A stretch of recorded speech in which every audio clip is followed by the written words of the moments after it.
I worked 4 5-hour shifts. I drove 20 hours.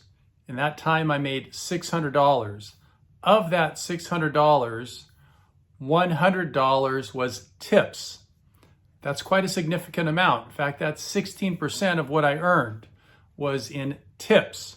So in this video, I'm going to share with you 4 steps, 4 things you can implement right away to increase the number of tips that you get when you're out there driving for Lyft or Uber or any of the rideshare companies.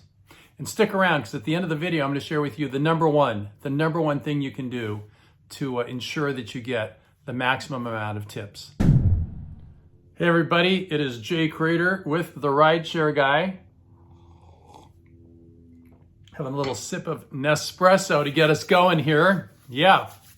So the beautiful thing about tips is you don't have to pay any extra gas to get tips. You don't have any extra overhead expenses to get tips. And with all the companies, you get 100% of your tips in your pocket. All right. So tips are great.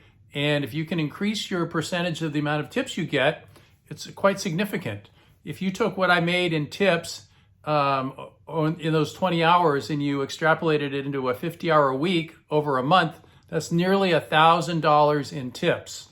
So that's the kind of money you can make in tips. Okay, so step number 1 is read the room. So for each of these steps, I have picked a picture, which I'm going to show you. And this particular picture, I call read the room because there are times to celebrate and be talkative, and then there are times to be quiet, right? Or more somber.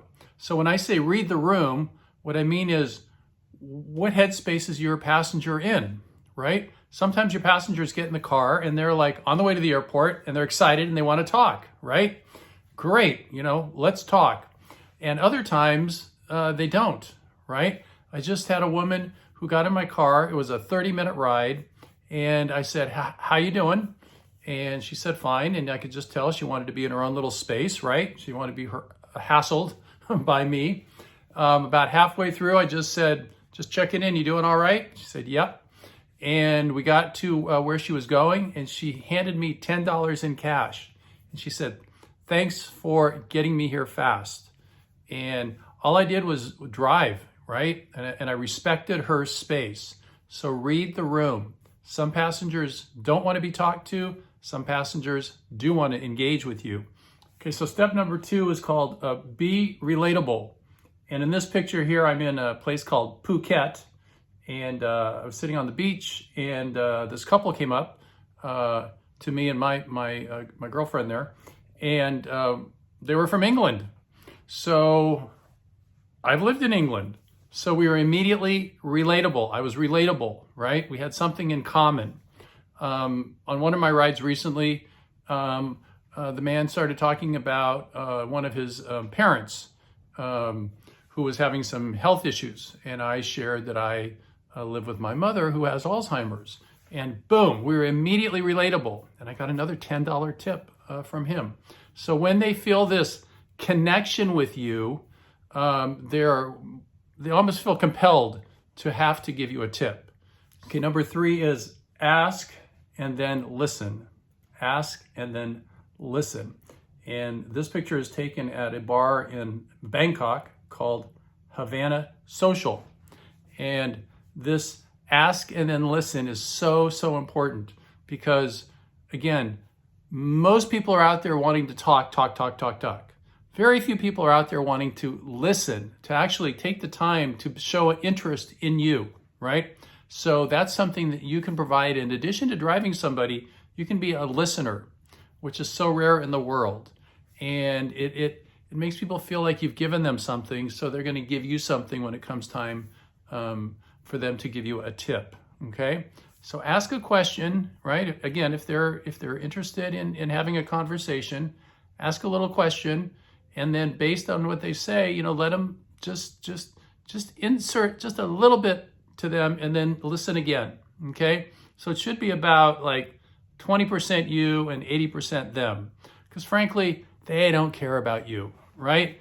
No one cares about anybody else but themselves in general. So be that rare, special person in life that is interested, that has a sincere interest in what someone is telling them. is listening, okay? This will pay off not only in you getting more tips, but this will pay off in your relationships in your entire life. Okay, and number 4, provide professional service. This picture comes from the Maldives, and this was my dream vacation of the last year. It's been on the top of my bucket list to go to the Maldives, to be in an over-the-water bungalow and stay there for a week. So I made that happen in February of this year, and that's what that picture is about. So provide professional service. So there's a couple different things, okay? One is you got to be presentable, right? You got to be, clean cut, smell good, like that. Have your car be very clean, okay? I've taken a lot.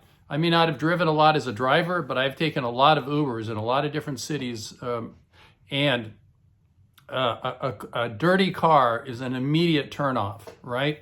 Immediate turnoff.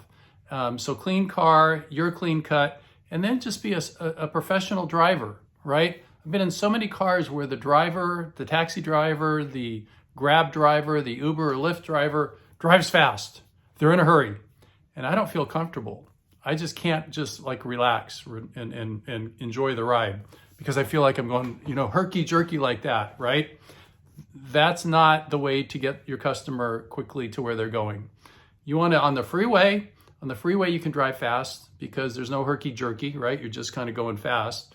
But when you're in the city, you really got to take the turns nice and slow down into the turn, don't accelerate fast out of the turn.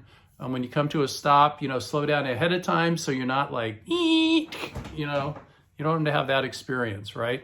So provide a professional service because your passenger will want to give you money if you do a good job, right? If you do a good job. Okay, so what are the key takeaways here? So what's the most important thing? Ask and listen. That definitely is the number one thing you can do. You can be scruffy, your car can smell not so great, you can be not a great driver, you can not be so relatable, but if you ask and just listen and let the person talk to you, that's the thing that will most engender this kind of feeling that they're going to want to reward you. And they're going to, when they see on their app, rate this driver, tip this driver, they're going to think, wow, that was kind of special. I'm going to give that person a tip. Okay. Remember, tips are 100% yours, so you get to keep them. I would shoot for 20%. Take how much money you earned, and 20% of that should be tips. Okay. If you can get to that number, you're doing great. Even I fell short. I got 16%. Between 15 and 20 is good. 20 is excellent. And when I used to drive, I used to hit that number pretty consistently. So I'm a little out of practice, which is part of the reason I got the idea to make this video for the RideShare Guy. All right. So if you haven't subscribed yet or set up notifications for this YouTube channel, by all means do. If you like the video, please give it a like. Okay. We're all about helping drivers to become better drivers, and in this case, become a more profitable driver, okay? Because those tips are 100% yours. You don't have to drive anymore. You don't have to do anything extra. It's just what you do in the car during the driving experience that can bump up your revenue, all right? So this is Jay Crater with the RideShare Guy saying thank you very much. You'll go out and have a great day and be safe out there. Bye for now.